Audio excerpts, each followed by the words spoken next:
డీమాంట్ colony 10 సంవత్సరాలుగా ఖాళీగా ఉన్న ఒక కాలనీ. ఇప్పటికీ ఆ కాలనీ పక్కనే నివసించేవారు ఆ దారి వెంట వెళ్లడానికి కూడా భయపడతారు. ఎందుకంటే 10 సంవత్సరాల క్రితం ఓ అమానుషమైన సంఘటన అక్కడ జరిగింది. కబీర్ ఓ షిప్ కంపెనీలో పనిచేసే వ్యక్తి. అతని కంపెనీ పనికోసం అతన్ని చెన్నైకి బదిలీ చేసింది. ఆ పట్టణానికి అతను కొత్తవాడు. అద్దెకు ఇల్లు వెతుకుతూ విసిగిపోయాడు. అడిగిన ప్రతి ఇంట్లో అద్దె చాలా ఎక్కువ. చివరికి ఒక పాత బిల్డింగ్లో డెమాంటే కాలనీ అనే ప్రాంతంలో 2వ అంతస్తులో ఉన్న ఒక గదిని అతి తక్కువ అద్దెకు కనిపెట్టాడు.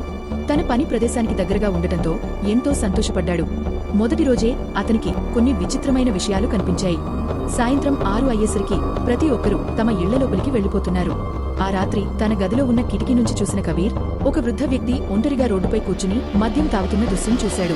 కొన్ని నిమిషాల తర్వాత మళ్లీ చూస్తే అదే వృద్ధుడు ఈసారి చేతితో ఆప్యాయంగా అడుగుతున్నట్టు చేతితో సంకేతాలు చేస్తూ వస్తావా అనేలా తనను పిలుస్తున్నాడు. కబీర్ ఆలోచించాడు, ఏమైనా సహాయం కావచ్చేమో, చూసి వస్తాను. అలా స్టెప్స్ దిగిపోతున్నప్పుడు పక్కింట్లో ఉండే పాయల్ అనే అమ్మాయి అతన్ని ఆపింది. ఈ టైంలో ఎక్కడికి వెళ్తున్నావు? కబీర్ తలతిప్పి చూసి ఏమయింది అని ప్రశ్నించాడు. ఆమె, నీకు ఈ స్థలం గురించి ఏమీ తెలియదా? కబీర్, లేదు అని అందు. ఎప్పుడు ఏ పనిమీద పోతున్నావ్ అని మళ్లీ ప్రశ్నించింది. అతను ఒక వృద్ధుడు చేతులతో పిలిచాడు. బహుశా అతనికి సహాయం కావచ్చు అని అనుకున్నా అన్నాడు. అప్పుడే ఇద్దరూ కబీర్ గదికిలో ఉన్న కిటికీ ద్వారా బయట చూసురు. కాని ఈసారి ఆ వృద్ధుడు అక్కడ లేదు. ఆ రోడ్డంతా ఖాళీగా ఉంది. కబీర్ కంగారు పడగా పాయల్ చిరునవ్వుతో, అది నీ భ్రమ, ఇక్కడ ఎవ్వరూ ఉండరు.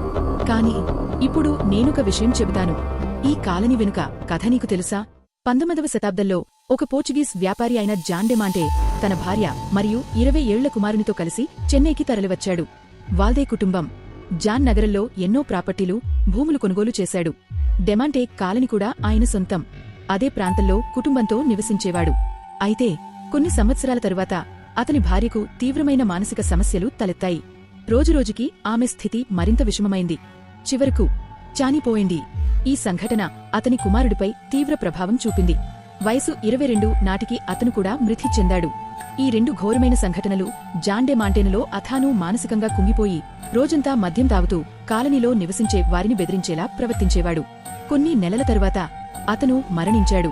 కాని అతని మరణం తరువాత అక్కడి అసలైన భయం అప్పుడే మొదలైంది. జాన్ మృతి తరువాత ప్రతి సాయంత్రం ఆ కాలనీలో భయంకరమైన శబ్దాలు, అసహజమైన అరుపులు.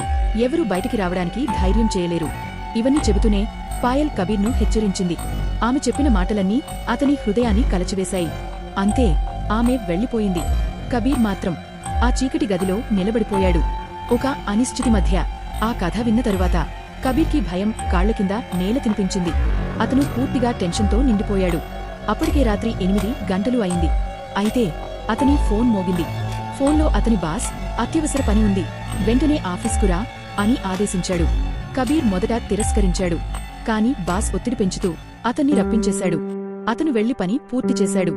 రాత్రి 11 గంటల సమయంలో వెనక్కి తిరిగి వస్తున్నాడు. అతను మళ్లీ ఆ డెమాంటే కాలనీలోకి ప్రవేశించాడు.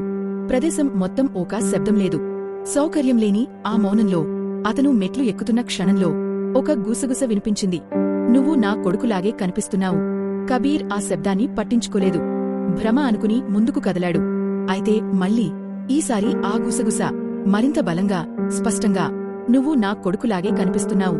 అతను ఒక్కసారిగా వెనక్కి తిరిగి చూశాడు.